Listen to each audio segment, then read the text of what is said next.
Well, hey, good morning guys, how you doing? Craig here with my life on the Thai farm. And if you haven't watched this channel before, that's what it is. It's just really about my life here on the Thai farm, building stuff, breaking stuff, you know, things like that. Although I have made a few recent videos regarding Social Security issues with respect to living overseas and receiving my Social Security here and the suspension of my benefit. And so a number of people ask for updates on that all the time, so I'm giving this I'm gonna say second to last update. It's because I do breathe a little easier today, and that is because I got through to the federal benefit unit this morning in Manila on the telephone, but it wasn't all that easy. I did in fact call them at least somewhere between 20 and 25 times, but I started to overanalyze the phone process. You know, I could tell from the voice menu, you know, that after it prompts you and the last thing it says, well, you know, or hold for next available representative, and then normally it would should go into like music maybe, or the phone would keep ringing until somebody picked it up, which a number of times it kept ringing and then just cut me off, and of course it would have to dial again. And then, or what I started noticing was it wouldn't go to the ringing, it would actually immediately go into the whole menu thing again. That took another minute and a half or 2 minutes worth of talking, and at the end of that menu is when you can leave a message. And then it doesn't say, you know, next rep, it just says leave a message at the beep or whatever. And then if you left a message, it would then cut you off. And so I started thinking, you know, wait a minute, how can I play this game? So what I did was, as soon as it said wait for the next available representative,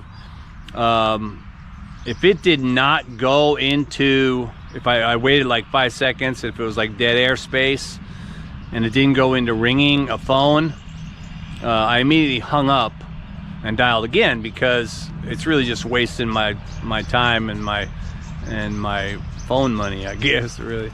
So I kept doing that, and then sure enough, as soon as it said next available rep, it didn't even ring. But before I could, you know, hang up on it, whatever, because I was waiting for that dead space, it picked up right away, and it was a nice guy on the phone. His name was Mark. He's like, hi, how you doing? What can I do for you? And I said, oh, good, great. Thanks for answering the call, Mark, and I appreciate it if you don't transfer me or put me on hold.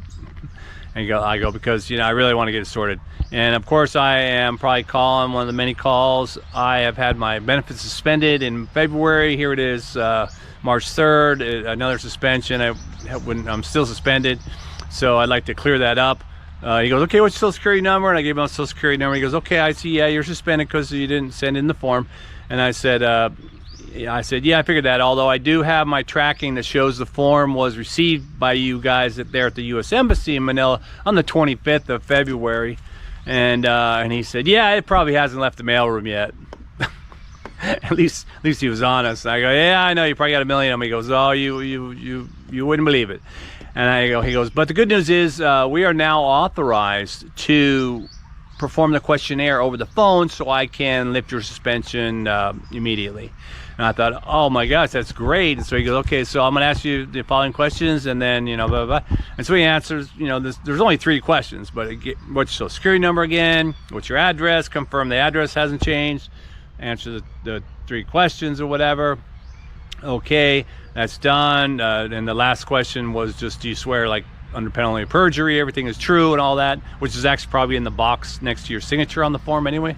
And I was like, yes. He goes, okay, well, your suspension's lifted, although I should share, it's still going to be 5 to 10 business days before you see the money into the account, but you're good to go. I was like, I could feel it, you know, I could feel it going, oh, thanks, I really appreciate it, man, you know, what's your name, like that, and I want to say thank you. And then and he goes, in the future, in the future, this is how it works. So every year when they send out that form, you know, there's a fair enough amount of people that may not get the form. They'll send it out twice, and they still don't get it. Then in February, we will start suspending benefits.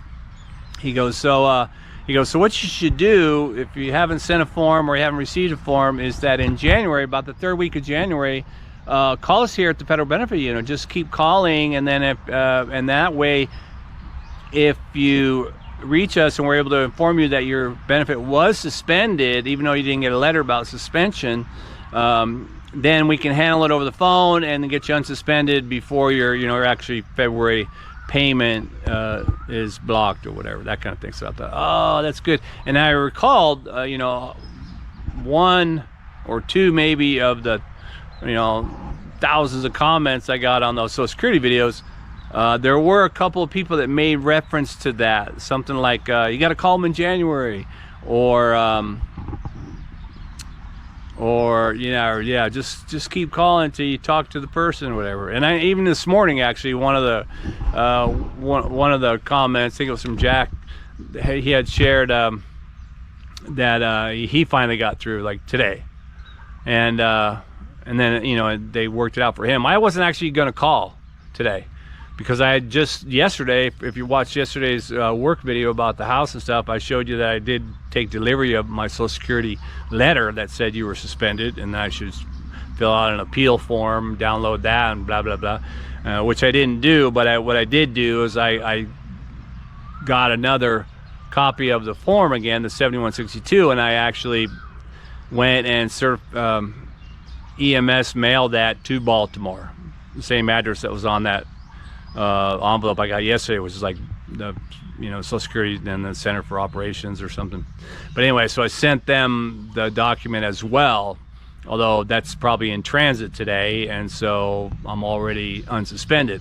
Although I haven't gone to my account online, what I'm hoping is that guy, because he said he's now authorized to do the questionnaire over the phone and release the suspension, I'm hoping that they gave him direct access so that he can look, yeah, you're suspended, and then he can uncheck the box and make the person not suspended. That's efficiency. If they had 20 guys answering the phones or whatever. But anyway, so that got handled, and I was stoked, and I kind of developed that whole picture in my mind that maybe I don't have to send it every quarter, the thing on my own. Maybe I will wait till this June if I don't get the document this summer. And he goes, also, he said, and if you when you get the form from Baltimore, he goes, send it back to Baltimore, don't send it to us. He goes, but you call here in January. And so if I don't get the form, and they say if you don't get it in June or whatever, then they're going to send you another one like October or something like that. And then if you don't get that one, well, you should have already sent it, whatever. So, but yeah, so the phone call is definitely going to be on my calendar. It's definitely going to be something I'm going to do. Anyway, he said, okay, well, and it was only like, whatever, 3 or 4 minutes on the phone. He goes, so if there's anything else I can help you with, Mr. Garrison, and I'm all, no, but hey, I just thought I'd say that you've helped me a lot, and you're really good customer service there, and I hope you're not one of the 7,000 employees that are going to be in the reduction of force. And he just started busting up laughing. He goes, yeah, we're all talking about that. And I was like, because again, don't reduce the quality employees. But anyway, that's, and if you haven't seen that, yeah, there's the already on the paper there for going to be a reduction of force in Social Security from 57,000 to 50,000. So even though that doesn't seem like a giant chunk, well, if you take out 7,000 of the important people, that can have adverse effects. And speaking of adverse effects, so I also wanted to share in this video, as expats and immigrants overseas here, in any country really, we always deal with immigration, right? You're just like, and I actually have a different appreciation for the immigrants that come to America. The people that are coming there, and they have their green cards or their work permits that allow them to work in America and stuff. They have to go through all those same hoops. They're reporting, they're doing the paperwork, they're making the calls, they're doing all that. And so here we do it again. We do it, like I say, I check in 4 times a year, 90 days, and then once a year for my annual visa. Well, my annual visa is up this month, March 27th, and my 90-day was my 90-day check-in is also like the 5th or the 7th or something.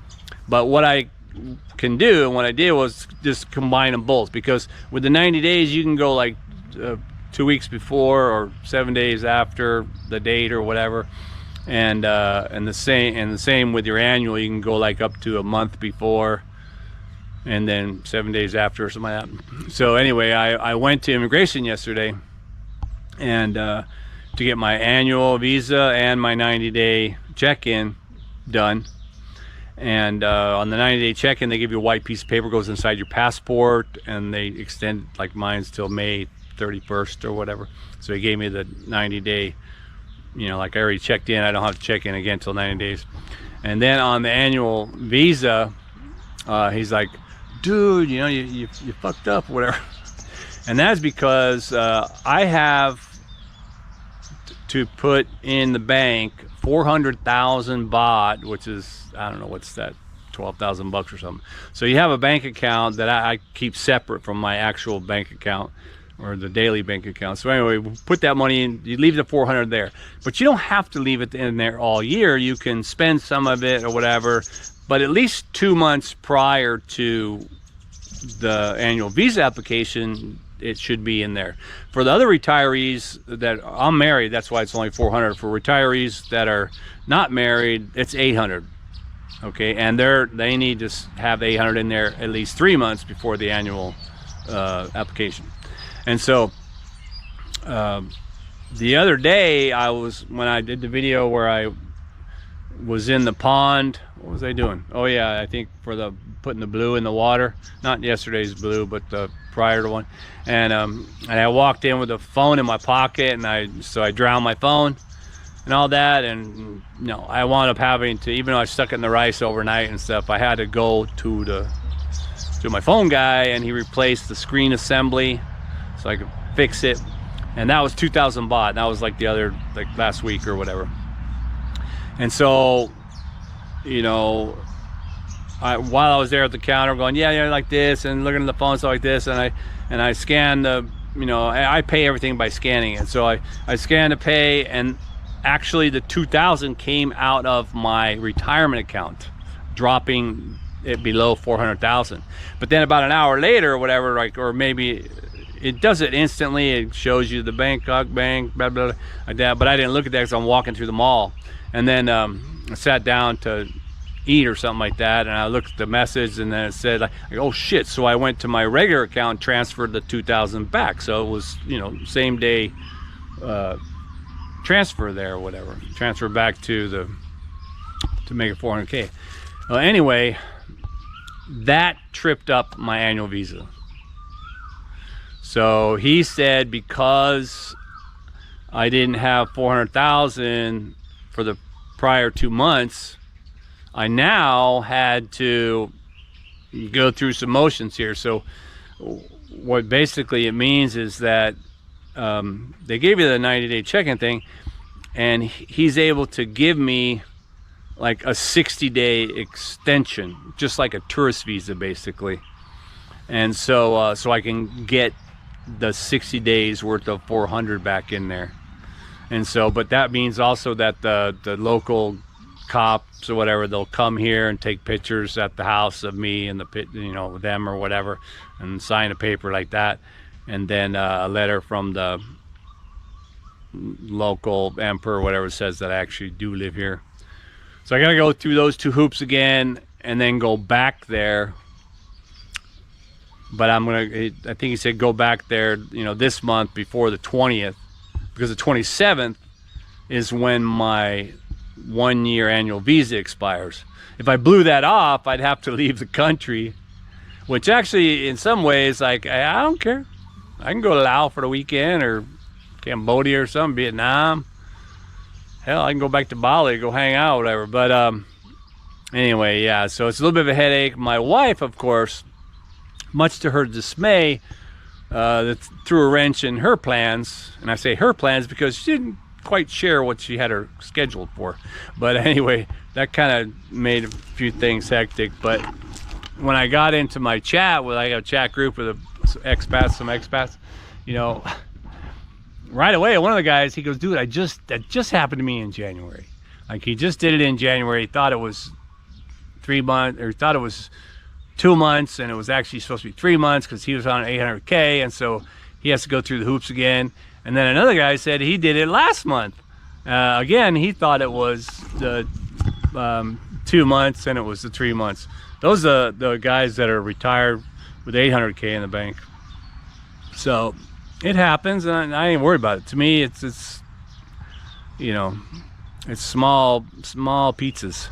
But what's good is that I know that, you know, even however slight, you know, it's just one of those things that triggers the deal. So normally he takes my application, he stamps everything like this, and then he sends it to Chiang Mai, and they do the official stamp approval and issue the visa or whatever and bring it back. Then he calls me, goes, come get your passport. But before he could send it, he's the one that goes through the bank book. And even though the bank letter says, yeah, 400K, blah, blah, he flips through the pages of the book and to look for, I guess, the dates, you know. And so he looks and he sees the date didn't meet the 2-month requirement. And so he's like, hey, you stupid palang.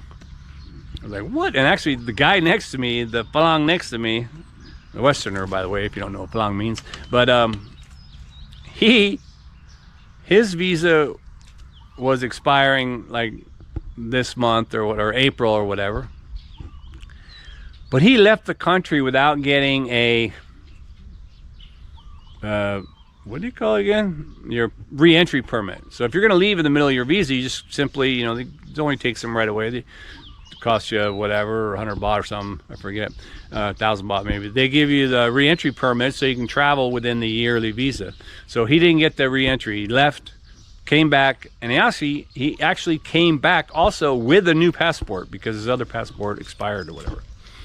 And so he was trying to renew his annual visa, and the girl was like, and she spoke actually fluent English, and she was like, do you see what you got here? This is your old passport, had the visa in it. This your new passport, has no visa in it.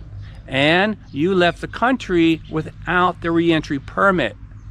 So you need to do it again now. She goes, but what you can do is, she actually told him,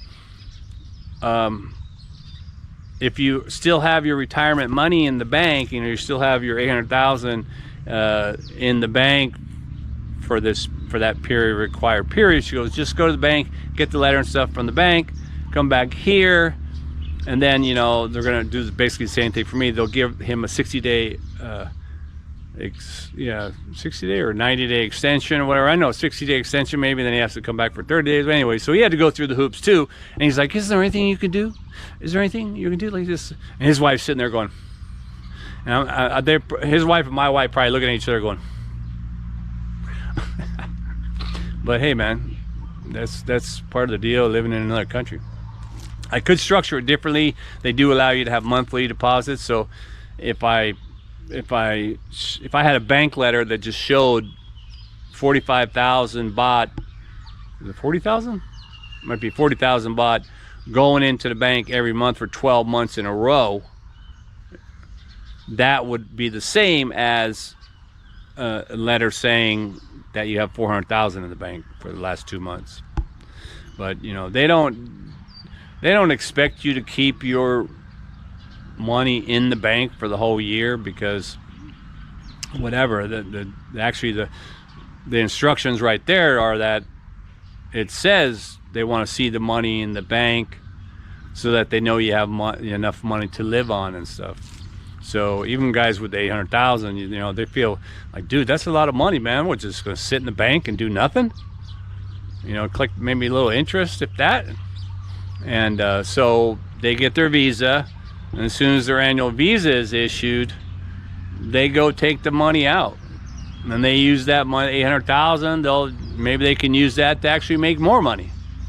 But 3 months before they apply for their next visa, they're gonna have to put that 800, the equivalent of 800, back in there. So basically, they have 7. What's that? 7, 8, 9, 2, 9. Yeah. 9 months in which to use the 800,000 to whatever. And same with me, I actually only need 2 months, so I have 10 months in which to use that money if I want to. And but I don't usually use the money. I leave it in there. I just leave it in there for two reasons. One, because I don't need it. I still have other money, right? My money I get every month from pension and Social Security. And then two, it's kind of like a safeguard for me. So if something happens to me, if I die or whatever, my wife will have at least the $400,000 that she can, you know, pay for my funeral with or whatever. But yeah, so a little bit of a visa problem. Got to jump through a few hoops, and Escola. If you don't know what Escola is, you're from the States, Google that story. And yeah, and then the Social Security. So I'm all updated on Social Security. Thankful for that, and I'll get my visa squared away as soon as they come out here and take those pictures. And I don't know if I told the story about the last time the guys did that. I think there's like one guy maybe from the government that comes, and he brings with him one or two actual like police officers or whatever. Although a lot of guys in the government in Thailand, sometimes I can't tell. I should learn the difference, but they actually wear like almost like military uniforms. You know, they wear nice khakis with gold leaves and stuff, and you think, wait a minute, is it government or is it military or is it police, or, you know? So fair enough.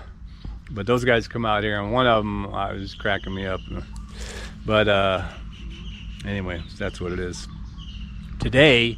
And it won't be in this video, but today I'm gonna start a little bit more work on my pond palace over there.